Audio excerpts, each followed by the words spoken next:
In this video today, I'm going to talk a little bit about personas. Now, the most recent video I did before was your core values, and I'm realizing I'm going to make a whole series of videos, so you can expect a lot of content from me over the next few weeks, and really want to get the foundational aspects of your marketing efforts. I mean, if you don't have core values in place, go back and get them, because then that influences your personas or the creation of them and your products and all that. So it's like, let's get the foundational pieces in place before you can go and do big, awesome, amazing things, because so much of what you're going to end up doing will relate back to this. So again, today, talking about personas, and what a persona is, it's looking at your demographics, your market segments. You know, who are you serving? What different types of customers are you going after? If you're a photographer, you know, maybe you're going after weddings, maybe you have a separate side for professional headshots for professionals, or doing corporate events, or doing baby showers or engagement photos. You know, each type of segment is its own persona. And as you get more and more into your practice, again, to use the photography thing, maybe you're like, no, I only have one or two of those. And that's great, but you got to know how to speak to each persona, each segment.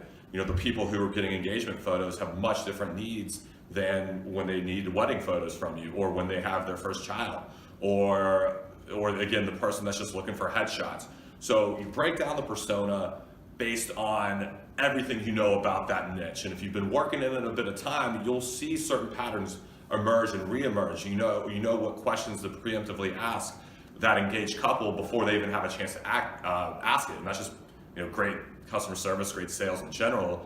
So you know what they need, you know what their pain points are, you know what they're struggling with, and how your solution solves that. So you get all of that down into a piece of paper. You can see, you know, my persona A is someone who is age 25 to 44.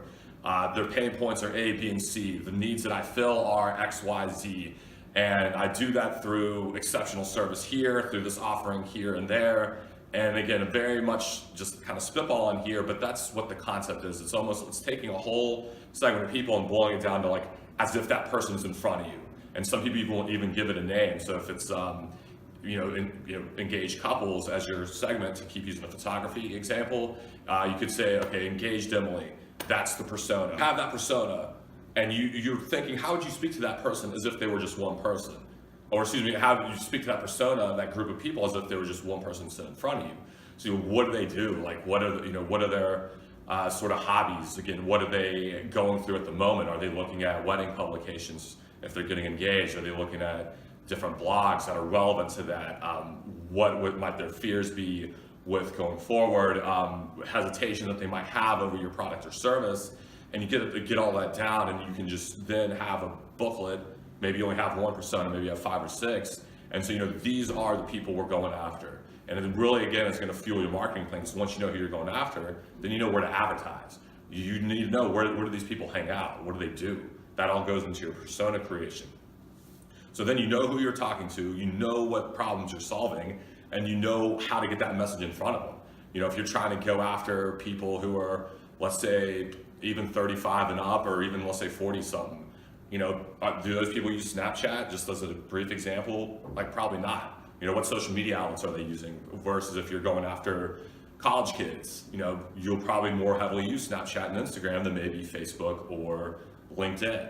So again, that's why it's very important to have these, because you then know how to advertise them, you know how to speak to them. It influences your writing on your website, the copywriting that you've got behind that message that you're getting, and really what are you offering? Are you offering the right thing to the right person, or the wrong thing to the right person? It's a way to keep everything aligned, and it's just a good exercise to really dive deep into what you probably fundamentally, intuitively know about your customer if you've been doing it for a while.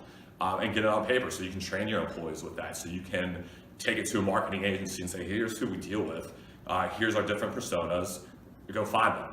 Marketing agency, you know, just as an example. So it'll drive innovation, it'll drive new product launches, whatever it may be, because you've got a good feel for who you're trying to serve. And until you have that, you know, you don't want to be everything to everybody. So how do you get those personas down so you know exactly who you're serving, and serving them the best way that you can, better than your competitors?